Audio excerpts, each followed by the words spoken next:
Mukhang tumaba ang puso netong si Jimmy Bondoc nang siya nga po ay banggitin ni Congressman Benny Abante.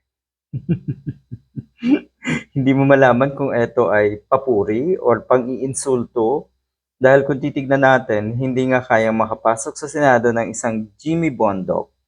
At tignan nyo naman kung paano rin siya humimod ng puwit ng mga Duterte. Sa puntong yan, iisipin mo, baka naman nagbibiro, baka naman iniinsulto lang netong si Congressman Benny Abante ang tambalang ito. Una na kasing nabalita na Sara Padilla daw. Wag naman po tayong masyadong magpakababa sa lusak. Ano ho, mga kababayan nating butante, yung mga butanteng Pinoy. Kahit papano sa panahong ito, sa puntong ito, siguro kaya nyo nang matutunan kung sino yung may kakayahan at kung sino yung kapangyarihan lang ang habol, katulad ng mga Duterte.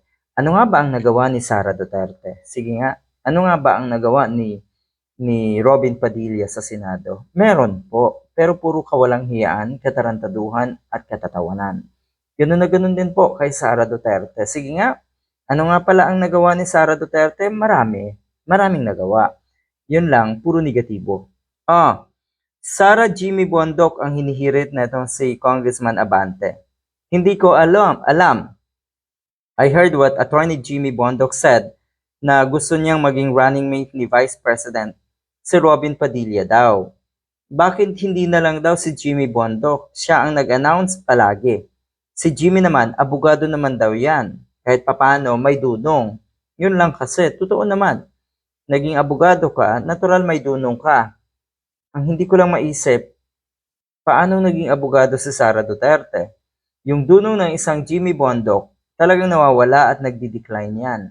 Kasi ang kanyang mga dinidikitan ay mga Duterte. Masaklap, pero totoo yan. Siya na lang daw ang maging running mate nga netong si Sara Duterte. Nako po, ang gulo. Pero lahat ng yan, walay.